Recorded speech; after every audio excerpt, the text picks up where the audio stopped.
आज हम गौशाला, चारा और सरपंच, यह व्यंग्य रचना को आज हम देखने वाले हैं। यह व्यंग्य रचना शंकर पुनतांबेकर जी ने लिखी हुई है और शंकर पुनतांबेकर हिंदी व्यंग्य साहित्य के प्रमुख हस्ताक्षर के रूप में जाने जाते हैं।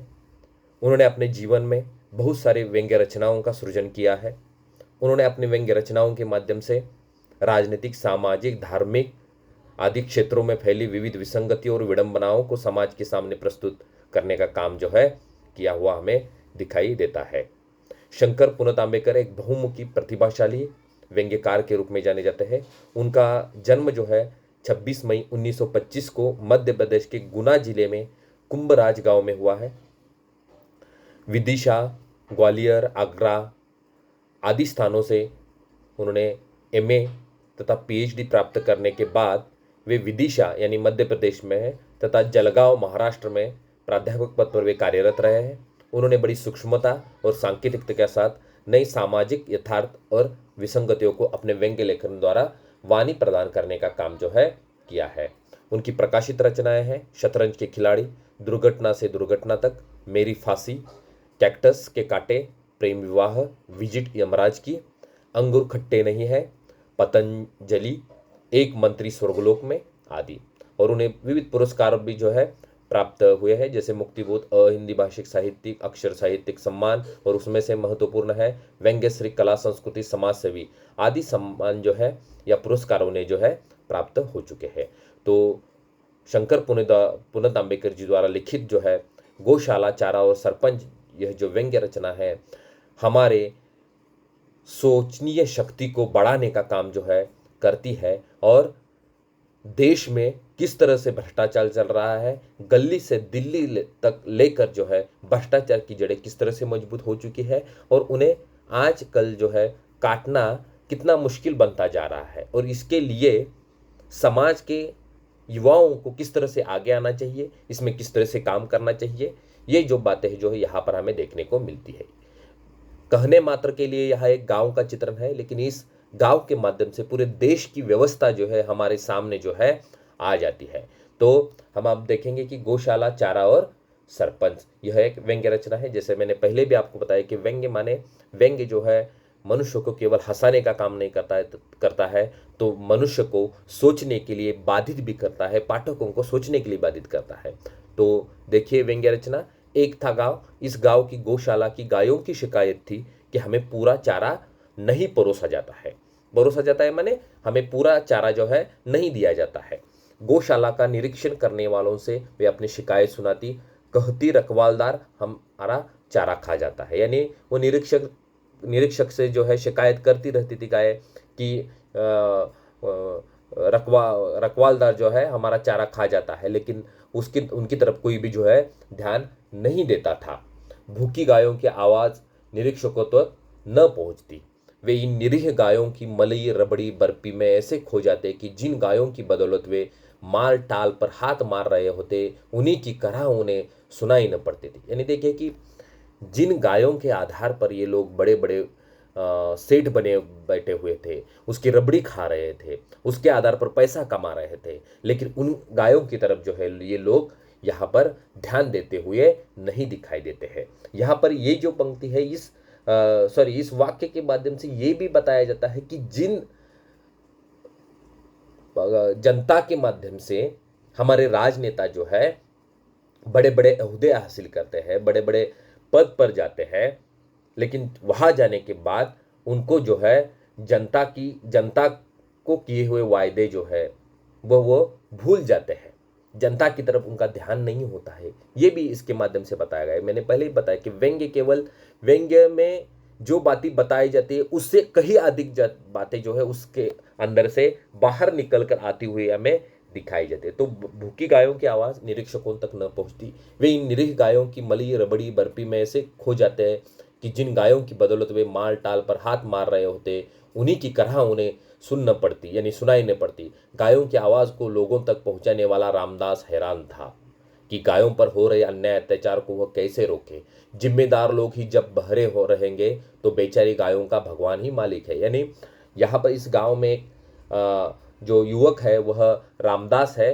जो सजग है, सतर्क रहता है और वह सोच रहा है कि किस तरह से इस अन्याय अत्याचार को रोका जाए, क्योंकि जो रक्षक है वो किस तरह से भक्षक बनते जा रहे हैं इसके ऊपर जो है वो जो है विचार कर रहा है, लेकिन उसके दिमाग में कुछ भी नहीं आ रहा है। लेकिन रामदास गायों को भगवान के भरोसे छोड़ देने को तैयार नहीं था।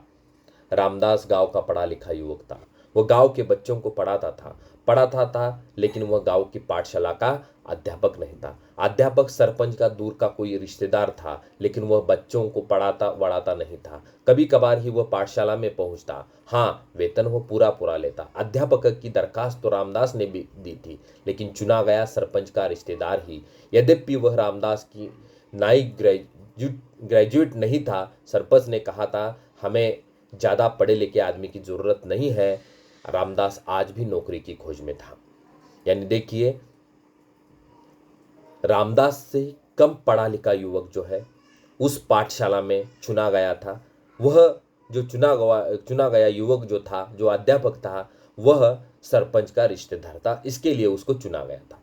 लेकिन रामदास जो है पूरे अकेले गांव में जो है ज़्यादा पढ़ा लिखा युवक था, लेकिन पढ़ा लिखा होने के बाद भी जो है उसको पाठशाला में अध्यापक के तौर पर चुना नहीं गया था। केवल पहुंच के तौर पर जो है रिश्तेदार है, इसके लिए सरपंच का रिश्तेदार है, इसके लिए उसकी नियुक्ति जो है अध्यापक के तौर पर की गई थी। लेकिन वह भी कार्य जो है वह ठीक ढंग से नहीं करता था। तो इसके माध्यम से जो है शंकर पुनेत अम्बेडकर जी ने पूरी शिक्षा व्यवस्था की जो है पोल खोलने का काम इस के माध्यम से जो है किया हुआ हमें दिखाई देता है। क्योंकि आज भी शिक्षा व्यवस्था में इतने सारे भ्रष्टाचार है, इतने सारे घपेले किए जाते हैं कि जिसके कारण पूरी शिक्षा व्यवस्था आज बर्बाद होने पर तुली हुई है। तो इसकी तरफ भी हमारा ध्यान खींचने का काम जो है यहाँ पर व्यंग्यकार ने किया है। तो रामदास जो है आज भी नौकरी की खोज में था। अपनी आवाज़ को तीखी करने के लिए रामदास ने एक ढोल खरीदा। स्वतंत्रता आंदोलन के दिनों की प्रभात फेरी की तरह सुबह सुबह ही वह घर से निकल पड़ता। अकेला ही ढोल गले में लटकाए पुरानी प्रभात फेरी में शांत स्वर में राष्ट्रीय भजन गाए जाते। रामदास अपनी प्रभात फेरी में ढोल पीटकर तीखी मुनादी सुनाता, सुनो भाई लोगों सुनो, कैसा जमाना आ गया है, आदमी जानवर बन गया है, वह हमारे पशुओं को भूखा रख उनका चारा खुद खा जाता है। यानी उसने क्या किया है, अपनी आवाज़ को बढ़ाने के लिए माने आवाज़ को लोगों तक पहुंचाने के लिए और उस सरपंच की जो भ्रष्टाचारी की प्रवृत्ति है उसकी पोल खोलने के लिए जो है रामदास जो है एक ढोल लेता है और सुबह सुबह जो है गाना गाते हुए, ढोल पीटते हुए जो है घर घर जो है घरों के सामने जो है वह जाता है। वह प्रभात फेरी भी निकालता है और लोगों को सुनाता है कि किस तरह से जमाना आ गया कि गायों का चारा जो है आज आदमी खा रहे हैं, लोग जानवर बनते जा रहे हैं। भाई लोगों, यह आवाज़ मेरी नहीं है, रामदास की यह आवाज़ है चारे के बिना भूखी मरती हमारी गौशाला की गायों की। यानी यह आवाज़ मेरी नहीं है, गौशाला में जो गायें भूख के कारण तड़प रही है, मर रही है, उनकी आवाज़ है। भाई लोगों सुनो, कैसा ज़माना आ गया है। लोगों को रामदास का यह कार्य अच्छा लगा, लेकिन लोग डरे भी थे। बड़े बूढ़े बोले, रामदास ढोल तो तुम्हारा सही है, लेकिन ढोल पीटकर तुम तालाब में रहते मगर से बैर मोल रहे हो। यानी कई लोगों का मानना था कि जो चल रहा है उसको चलने दो। आज भी हम कहते हैं कि जो चल रहा है चलने दो, मुझे क्या करना है, व्यवस्था तो बदलेगी नहीं, ठीक है कोई भी जाएगा तो ऐसा ही करेगा। तो ऐसे बोल हमारे आते हैं। तो रामदास को भी ये बातें सुनने को वहां पर मिलने लगी थी। लोगों को मालूम था रामदास को भी गौशाला का चारा अकेला गौशाला का रखवालदार गोवर्धन नहीं खा जाता था। यानी यहाँ पर देखिए कि लोगों को मालूम था कि रामदास को भी यानी लोगों को भी मालूम था और रामदास को भी कि गौशाला का चारा जो है अकेला गौशाला का रखवालदार गोवर्धन नहीं खा जाता, उसमें हिस्सेदारी गांव के सरपंच की भी है। यानी यहाँ पर एक बात आप ध्यान में रखिए कि प्रमुख रूप में यहाँ पर पात्र जो आया है रामदास है, उसे आप ध्यान में रखिए। आपको ऑब्जेक्टिव के लिए भी पूछा जा सकता है। लेकिन उस गौशाला के रखवालदार का नाम क्या था आपको पूछा जा सकता है, तो उसका नाम था गोवर्धन। तो सबको मालूम था कि गोवर्धन जो है वह अकेला नहीं वह खाता था, उसमें हिस्सेदारी गांव के सरपंच की भी है, बल्कि सरपंच ही चारे का बड़ा हिस्सा जो है हड़प जाता है। रखवालदार को तो मानो नाम मात्र का पल्ले पड़ता है। रामदास का जवाब था हाँ, मगर से बैल ले रहा हूँ, लेकिन क्या करूँ, चुप भी तो नहीं बैठा जाता, कैसे बैठा जाए। आप देख रहे हैं हमारे सरपरस्त बने हुए लोग गौशाला की गायों का ही चारा नहीं, अपनी जनता का भी चारा डकार जाते हैं। तभी एक तरफ जनता जो है भूख से बेहाल है और दूसरी तरफ ये सरपरस्त चर चर कर ऐसे मुटिया गए कि संवेदन शून्यता की अजब मिसाल है। संवेदनशीलता से मेरा मतलब है बेशर्मी से, ये लोग बेशर्म की अजब मिसाल है। यानी रामदास जो है हमारे सामने पूरे देश की व्यवस्था को पर्दाफाश करते हुए रखने लगा है कि कैसे दिल्ली से लेकर गली से लेकर दिल्ली तक जो है पूरी सर्व व्यवस्था जो है हमारी चरमरा गई है। पूरी व्यवस्था में जो है सरकारी व्यवस्था में आप भ्रष्टाचार फैला हुआ है और ये इतनी मलाई खा रहे हैं कि मलाई खा कर ये लोग अपनी संपत्ति को बढ़ा रहे हैं, अपने स्वार्थों को अंजाम दे रहे हैं। लेकिन गरीब जनता अब वैसी की वैसी है। यहाँ पर गाय जो है वह निरीह जनता का एक प्रतीक हम मान सकते हैं। रामदास के ढोल से गांव का सरपंच ज्वाला प्रसाद तिलमिला उठा। अब ये भी आप बात ध्यान में रखिए कि गांव के सरपंच का नाम क्या था, तो गांव के सरपंच का नाम ज्वाला प्रसाद था। यह सही था कि गौशाला के चारे का बड़ा हिस्सा वह हड़प जाता, बल्कि उसे ने नेक और ईमानदार गौशाला के रखवालदार को चारे की चोरी को मजबूर किया था। कहा था डरो नहीं, तुम पर कोई आँच वाच आई तो मैं जो हूँ बचाने के लिए। मेरे राज में तुम यदि खून भी करो तो तुम्हारा कोई बाल भी बाका न कर सके। ऐसी घटनाएं आज भी हमारे सामने आती है कि किस तरह शासन और प्रशासन मिलकर जो है किस तरह से भ्रष्टाचार को अंजाम देते। यहाँ पर तो रखवालदार को सरपंच ने अपने हाथ में लिया था। धर्मभीरू गोवर्धन की तब भी हिम्मत नहीं हुई बुरे काम को पकड़ने की। बोला नहीं नहीं ज्वाला प्रसाद, ऊपर मैं भगवान को क्या जवाब दूंगा। इतना कहकर गोवर्धन ज्वाला प्रसाद के पैरों में गिर गया था। ज्वाला प्रसाद को गुस्सा आया। उसने एक लात गोवर्धन को जमाते हुए कहा, ठीक है तो कल से तुम्हारी छुट्टी, जाकर भगवान की चाकरी करो, वही देगा अब तुम्हें रोटी। यानी कोई व्यवस्था के खिलाफ जाना चाहता है तो इस तरह से उसे प्रताड़ित किया जाता है। गोवर्धन पर जैसे लात नहीं बरसी बिजली ही गिरी। सो ज्वाला प्रसाद के पैर पकड़ वह बुरी तरह से गिड़गिड़ाया, नहीं नहीं ऐसा मत करो ज्वाला प्रसाद, मेरे बच्चे भूखों मर जाएंगे। मुझे तुम्हारी बात मंजूर है, मैं चोरी करूंगा, चारे की चोरी करूंगा, गाय भूखी रहेंगी रह जाए, भूख से मरेगी मर जाए। यानी यहाँ पर जो है गोवर्धन को सरपंच के द्वारा डराया धमकाया जाता है कि और उसके सामने आ जाता है कि किस तरह से मेरे बच्चे भूखे रह जाएंगे। तो वो जो है मान जाता है कि मैं गाय के चारे में जो है भ्रष्टाचार करने के लिए तैयार हो जाऊंगा। ढोल की तिलमिलाहट में ज्वाला प्रसाद ने रामदास को बुलावा भेजा, लेकिन वह नहीं आया। बार बार बुलावा भेजने पर भी वह नहीं आया। इससे ज्वाला प्रसाद का क्रोध और उग्र हो उठा। 2 कौड़ी का आदमी किस घमंड में भूला है, यह जो मैं बुला रहा हूँ और नहीं आ रहा है। आखिर वह खुद रामदास के यहाँ गया और उसे धमकी देते हुए कहा, तुम मेरे खिलाफ ढोल पीटना बंद करो वरना इसका नतीजा ठीक नहीं होगा। यानी रामदास जो उनकी पोल खोलने की, भ्रष्टाचार की पोल खोलने की काम कर रहा है, उसके खिलाफ जो है सरपंच उसको धमकाने का काम कर रहा है। रामदास में जैसे जय प्रकाश नारायण आ समा गए थे। बोला तुम गौशाला का चारा चरना बंद करो वरना इसका नतीजा ठीक नहीं होगा। रामदास जानते हो तुम किससे जबान लड़ा रहे हो। ज्वाला प्रसाद भड़क उठा। रामदास भी भड़का। बोला ज्वाला प्रसाद तुम कान खोलकर सुन लो, अगर तुम अपनी करनी से बाज नहीं आए तो मैं तुम्हारी शिकायत ऊपर जिला बोर्ड में ले जाऊंगा। यानी तुम अपने भ्रष्टाचार करने के मामलों में यदि अपना काम जो है बंद नहीं करोगे भ्रष्टाचार के बारे में, तो मैं तुम्हारी शिकायत जो है ऊपर जिला बोर्ड में जो है कर दूंगा। जाओ जाओ करो शिकायत, कौन ध्यान देगा और कौन विश्वास करेगा तुम जैसे 2 कौड़ी के आदमी की बातों पर। यानी तुम्हारे ऊपर कौन जो है विश्वास करेगा। तो ज्वाला प्रसाद ने जवाब में कहा और वह घर लौट आया। इस रामदास को सबक सिखाना ही होगा, यह सोचकर ज्वाला प्रसाद ने कल्लू को बुलवाया। अब ये कल्लू कौन है देखें, कल्लू गुंडा किस्म का आदमी था। कल्लू जो है गुंडा किस्म का आदमी था। तो ये भी आप ध्यान में रखें कि कल्लू गुंडा था। ज्वाला प्रसाद को कुकर्मों में वह साथ देता था। तो ज्वाला प्रसाद को कुकर्मों में डैश डैश साथ देता था या डैश डैश गुंडा साथ देता था। तो आपको ध्यान में रखना है कि कल्लू गुंडा साथ देता था। उसके आदेश पर वह किसी को भी पीट देता, दंगा फसाद कर देता, आग वाग लगा देता। ज्वाला प्रसाद कल्लू से बोला, देख रहे हो रामदास मेरे खिलाफ ढोल पीट रहा है। कल्लू ने ज्वाला प्रसाद की ओर सिर्फ देखा। अब ये व्यवस्था तो हमारे देश में भी चल रही है। कि जब भी कोई जबान खोलने का काम करता है तो उसकी जबान को जो है, उस पर जबान पर हाथ रखने का काम, उसकी जबान को दबाने का काम, उसका गला घोटने का काम जो है ये व्यवस्था करती आई है। ज्वाला प्रसाद कल्लू से बोला, देख रहे हो रामदास मेरे खिलाफ ढोल पीट रहा है। कल्लू ने ज्वाला प्रसाद की ओर सिर्फ देखा। मैंने मना किया है कि ढोल पीटना बंद कर दो, और उल्टी सीधी बात करने लगा। कल्लू, तुम्हें रामदास की मरम्मत करनी होगी, बिना मरम्मत किए रास्ते पर नहीं आएगा। कल्लू जाओ, इसे इतना पीटो कि ये ढोल पीटना ही भूल जाए। कल्लू चुप था। क्या सोच रहे हो तुम कल्लू? ज्वाला प्रसाद कल्लू की चुप्पी देख बोला, बाबूजी। कल्लू ने ज्वाला प्रसाद की आंखों में आंखें डालते हुए क्या क्या रामदास गलत ढोल पीट रहा है? सुनकर ज्वाला प्रसाद भड़का। ये तुम कैसी बात कर रहे हो कल्लू? गलत है ना यह बात कि कोई हमारी गायों का ही चारा खा जाए? गाय तो हमारी माता है, उन्हीं को भूखों मरने दे, आप जैसे लोग उनका चारा खा जाए। कल्लू, तुम होश में तो हो?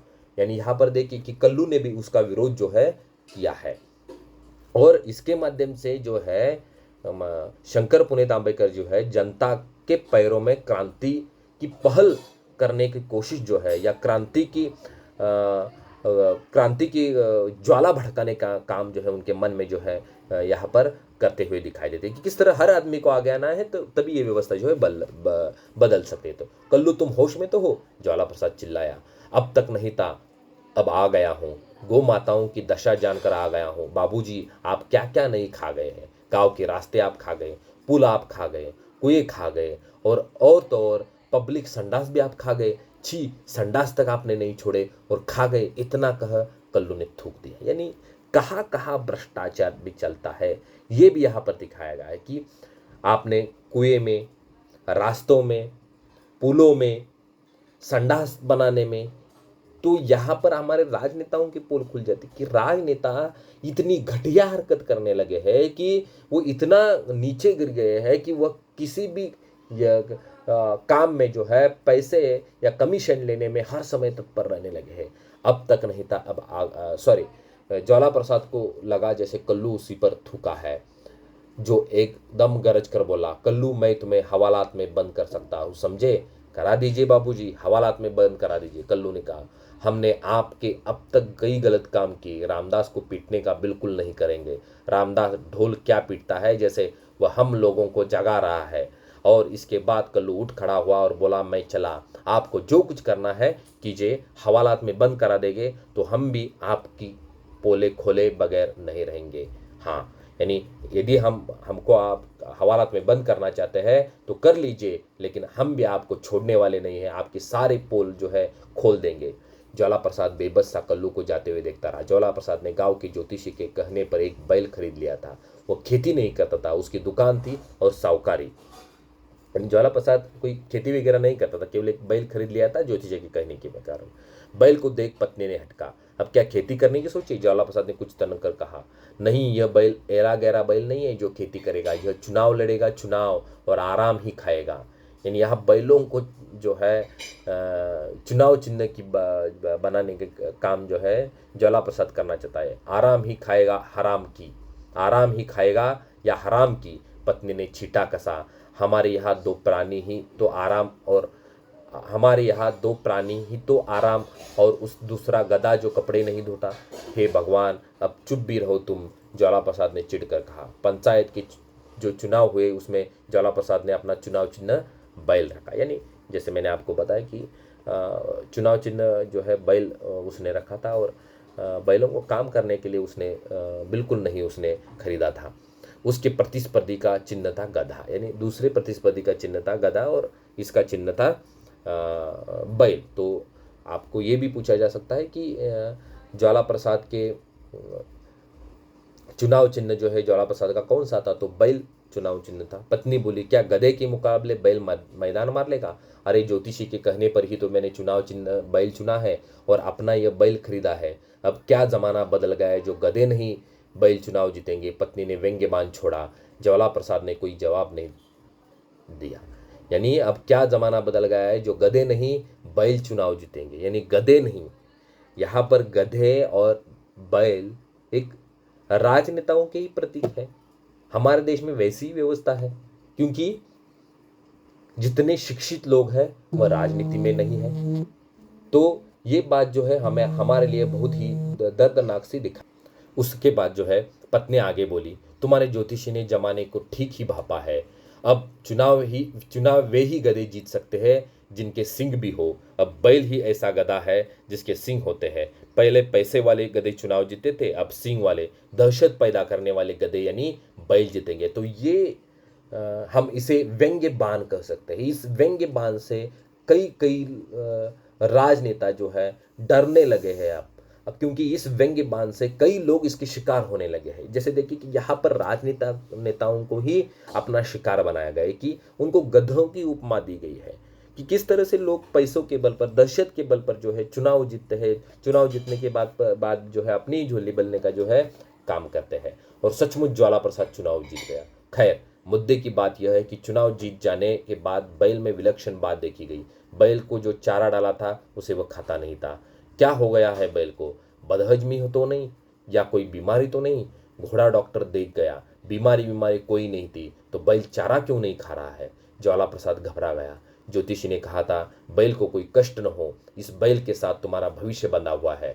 पशु मेले में स्वयं ज्योतिषी ने यह बैल खरीद के लिए छाटा था। यानी ज्वाला प्रसाद घबरा गया कि ज्योतिषी ने कहा था कि बैल को कोई कष्ट न हो, इस बैल के साथ तुम्हारा भविष्य बंधा हुआ है। पशु मेले में स्वयं ज्योतिषी ने यह बैल खरीद के लिए छाटा था।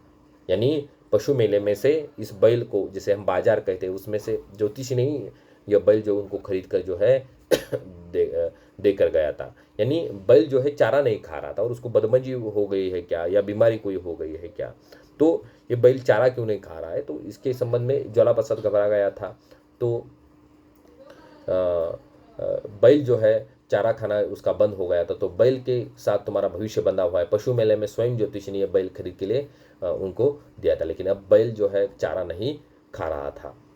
ज्वाला प्रसाद ने आखिर ज्योतिषी को ही बुलवाया। ज्योतिषी ने स्थिति को जानकर कहा, अरे इसमें घबराने की कोई बात नहीं, ये बैल सामान्य नहीं खानदानी है। खानदानी और राजनीति के बैल जब चुनाव जीत जाते हैं तो वे सामान्य की तरह सामान्य चारा नहीं खाते हैं। यानी सामान्य लोगों की तरह वह सामान्य चारा नहीं खाएंगे, बड़ा हाथ जो है वह मारने वाले, इस तरह से यहाँ पर बताना है। सामान्य चारा नहीं खाते मतलब चुनाव जीत इन बैलों को चरने के लिए चाहिए सामान्य नहीं भ्रष्टाचारी चारा। ज्योतिषी ने कहा, सो बैल को और साथ साथ अपने आप को जिंदा रखना है ज्वाला प्रसाद जी, तो भ्रष्ट चारा पैदा करो। यानी भ्रष्टाचार को इतना बड़ा कर दो कि जिसके कारण बैल के साथ साथ आप भी जिंदा रह सके और हम भी जिंदा रह सके। भ्रष्टाचारा ज्वाला प्रसाद के भेजे में बात घुस नहीं पा रही थी। यह दिल्ली की हवा का नतीजा है कि चुनाव मैदान मारे बैलों को और गधों को सब कुछ परिश्रम का नहीं हराम का भाता है। सो ज्वाला प्रसाद जी, अपने बैल के लिए आप चोरी का चारा लाओ। जिंदा रखना है तो चोरी करो, हरामी करो। ज्योतिषी ने बात और साफ करो। यानी ज्योतिषी के माध्यम से एक बात साफ है कि यहाँ पर ज्योतिषी को भी एक प्रतीक के तौर पर आगे किया है कि किस तरह से राजनेता जो है बड़े बड़े हाथ मार लेते हैं। वह उनके जो सम्मान है, आत्मसम्मान को भी वह गिरवी रख सकते हैं और उसको गिरवी रखते हुए वह हराम का खाने के लिए भी थोड़ा सा भी हिचकिचाएंगे नहीं। आज भी जनता का मांस वो नोच कर खा रहे हैं। ठीक है, अब ज्वाला प्रसाद कहाँ चोरी करने जाता? बस एक गौशाला ही ऐसी जगह थी जहाँ के चारे पर वह हाथ मार सकता। और ज्योतिषी की बात सही निकली, बैल ने चोरी का चारा खाया। अब बैल ने जो है चोरी किया हुआ चारा खाया। ज्वाला प्रसाद ने चैन की सांस लिया और अब गौशाला का चारा खुद उसका चारा बन गया। गौशाला की एक गाय मर गई। रामदास ने ढोल पीट कर लोगों को बताया कि गौशाला की गाय भूख से मरना शुरू हो गई है। यानी रामदास ने ढोल पीट कर लोगों को बताया कि गौशाला की गाय जो है भूख से मरना अब शुरू हो चुकी है। गोवर्धन और ज्वाला प्रसाद ने प्रतिवाद करते हुए कहा कि गौशाला की गाय भूख से नहीं बीमारी से मरी है। यानी अब भूख के कारण जो है यदि उनको चारा नहीं डाल दिया जाता तो वो मर जाती है। आज भी देखिए कि समाज में ऐसी व्यवस्था है कि कितने सारे लोग भूख से मर रहे हैं और जो अमीर वर्ग है वो अमीर बनता जा रहा है। पूंजीपतियों के पास जो है और भी वह पैसा जो है उनके पास जमा। इस तरह जो है गौशाला की गाय जो है मरने लगी थी। तो रामदास ने ढोल पीट कर लोगों को बताया कि गौशाला की गाय भूख से मर रही है। लेकिन ज्वाला प्रसाद और वहाँ का जो रखवाल है गोवर्धन जो है वह कहने लगे कि बीमारी से मर गई है। रामदास ने इनसे जवाब में कहा, हाँ, जो भ्रष्टाचारी है वह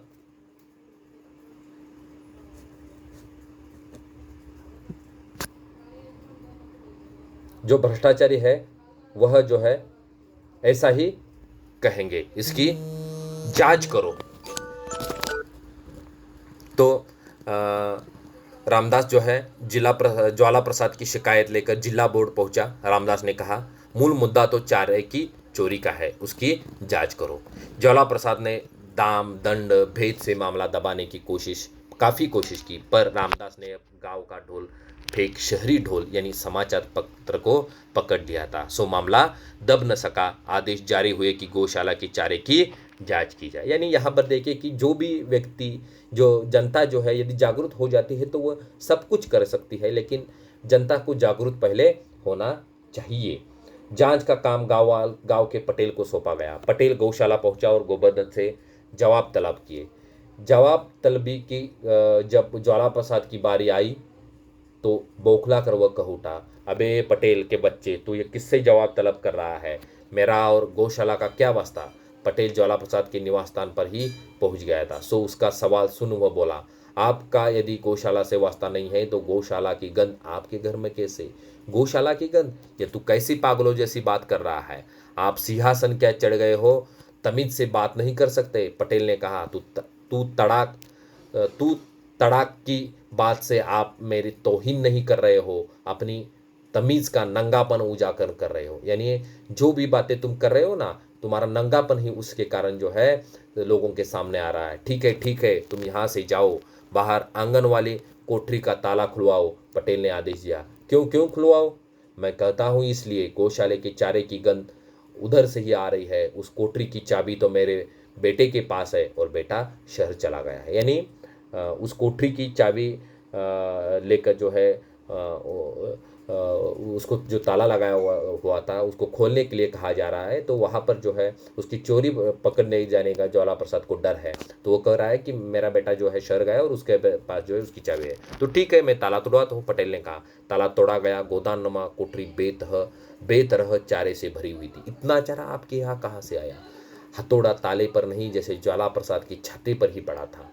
एक एक हथौड़े के साथ चिंगारी नहीं, ज्वाला ही फूट रही थी। सो आग बबूला बना ज्वाला प्रसाद। पटेल का सवाल सुन ऐसा आपे से बाहर होगा कि वह उसकी ओर झपटा। हाँ झपटा, लेकिन आदमी की तरह 2 पैरों पर नहीं, जानवर की तरह 4 पैरों पर। हाँ, हाथ भी जमीन पर टेक कर, और पटेल पर ऐसे सिर गड़ाया जैसे सिंह ही गड़ा रहा हो। बाहर खड़े लोग अचंभे से यह देख रहे थे, उनमें रामदास भी था। लोगों से बोला, गौशाला के हराम के चारे ने ज्वाला प्रसाद को सांड बना दिया है।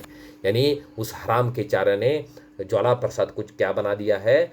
सांड बना दिया है। यानी यहाँ पर जब भी उसकी चोरी पकड़ी जाती है वह जो है आग बबूला हो जाता है। जो जांच पटेल कर रहा था उसकी ओर झपट कर, जिस तरह से कोई जानवर किसी जानवर की तरफ झपटता है, उस तरह उस जांच करने वाले पटेल नामक व्यक्ति के ऊपर वह झपट जाता है। तो वह कहता है कि वह सांड की तरह अब बना हुआ है, चारे को डकार लेकर। तो इस व्यंग्य के रचना के माध्यम से शंकर पुनतांबेकर जी ने जो है हमारे समाज व्यवस्था में, हमारे राजनीति में किस तरह से भ्रष्टाचार जो है अपने पैर जमाए हुआ है। तो इसके खिलाफ यदि जनता खड़ी नहीं होगी तो इसमें बदलाव कभी नहीं आएगा। तो यहाँ पर जो है राजनीति के खिलाफ जो है यहाँ पर खम ठोक कर जो है जो शंकर पुनतांबेकर जी जो है खड़े हुए हमें दिखाई देते हैं। लेकिन राजनीतिक विसंगतियों को उजागर करने के साथ साथ, राजनीतिक समस्याओं को हमारे सामने लाने के साथ साथ जो है उन्होंने देश की जनता को जागरूक रहने के लिए भी यहाँ पर आह्वान किया हुआ हमें दिखाई देता है। और यहाँ का गांव, जो पूरा गांव है, वह एक देश का प्रतीक है, ऐसा हम मान सकते हैं। तो मैं आशा करता हूँ कि आपको सब कुछ समझ में आ गया होगा। यदि आपको कुछ शंका है तो आप कमेंट बॉक्स में आप मुझे पर्सनली मैसेज कर सकते हैं, या व्हाट्सएप पर मैसेज कर सकते हैं, या ग्रुप पर मैसेज कर सकते हैं। तो आज के लिए इतना ही काफ़ी है। धन्यवाद।